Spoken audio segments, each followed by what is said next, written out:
लिए हम लोग संघर्ष करने का काम करेंगे, उसकी आवाज को उठाने का काम करेंगे।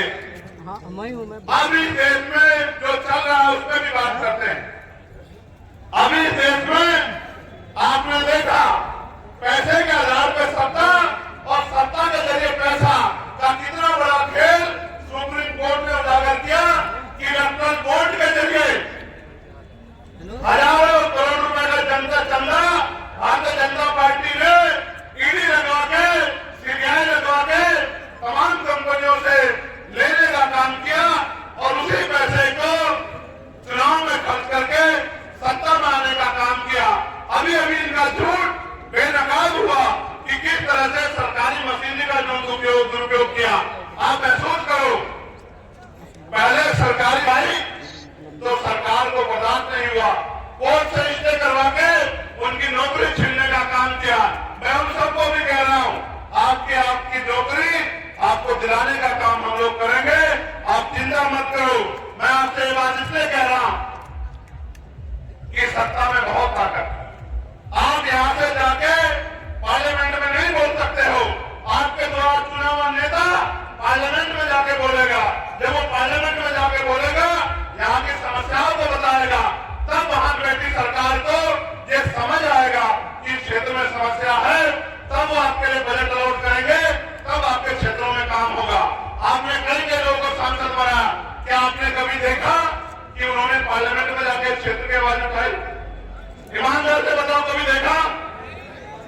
इसका मतलब आपकी वोट से उन्होंने अपना भला तो किया, लेकिन आपका भला नहीं किया।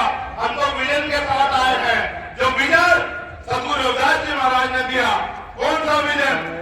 कि ऐसा चाहूं राज में जहां मिले समन्वयन और छोटे बड़े सब संग से रविदास रहे प्रसन्न।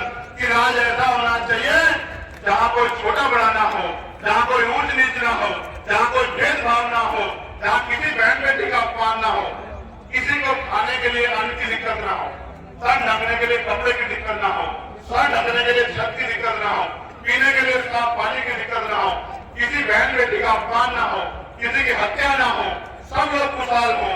उस राज को नाम दिया बेगमपुरा राज। बेगम का मतलब होता है बिना गम का राज। बिना गम का राज आए, इसलिए हम लोग संघर्ष कर रहे हैं कि हर एक व्यक्ति खुशहाल हो। उसी राज को बाबा साहब अम्बेडकर संविधान में लिखे गए हैं कि देश में कोई भी छोटा बड़ा नहीं होगा, किसी के साथ कुछ भी भेदभाव नहीं होगा। इसलिए भारतीय संविधान को आज बचाने की जरूरत है। अभी अभी भारतीय जनता पार्टी के एक नेता ने बयान दिया। बयान ये था कि हमें 400 सीटें दे दो, हम संविधान को बदल देंगे। मैं इस धरती से कहना चाहता हूं नगीना जी, प्रधानमंत्री जी को की तरफ इशारा करते हुए, उनको समझाते हुए, पूरी आरएसएस, पूरी भारतीय जनता पार्टी जितने जोर है लगा लो, जितने जोर है लगा लो। संविधान बदलना तो बहुत दूर की बात है। संविधान की तरफ अगर आंख उठा के भी देखी तो इतिहास नहीं, भूगोल भी बदल के रख देंगे। ये संविधान आरएसएस के लोगों ने कभी पसंद नहीं किया,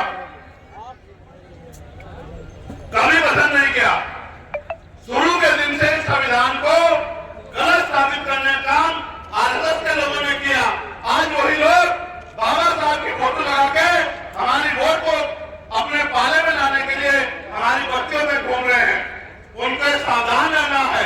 वो बाबा साहब की फोटो दिखा के और 2 किलो 4 किलो राशन देके हमारे वोट के हथियार को, जो हथियार बाबा साहब देके हैं, उस हथियार को अपने पाले में लाने का काम करना चाहेंगे, जिससे कि भारतीय संविधान को कमजोर कर सके। क्या भारतीय जनता पार्टी की मदद तो नहीं करोगे? नहीं। दोनों हाथ बढ़ा के बताओ, अगर आपका रिश्तेदार भी भारतीय जनता पार्टी का है तो उसकी मदद तो नहीं करोगे? मैं आपको ये कहना चाहता हूँ कि देश में बहुत लंबे समय से हमारा आंदोलन, जो महापुरुषों का आंदोलन चल रहा है, 100 साल से ज्यादा हो गए और 100 साल में हम यहाँ तक आ पाए हैं। अभी बहुत काम बाकी है, हमें उसको आगे बढ़ाना है।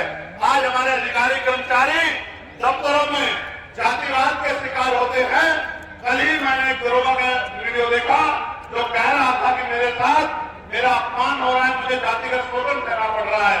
यानी कि इस देश में अभी भी हमारी सामाजिक हैसियत नहीं बदली। मैंने तो लंबे समय से उनको भी कहा कि आप भी हमारे साथ जुड़ जाओ। जब आप हमारे साथ जुड़ जाओगे तो कोई भी अधिकारी कर्मचारी आपका शोषण नहीं कर पाएगा। आज फिर मैं कह रहा हूँ SC ST OBC के कर्मचारियों से कि वो जल्दी से हमारे सामाजिक आंदोलन का हिस्सा बन जाए। आपकी तरफ भी हम किसी को आंख उठाने नहीं देंगे। आप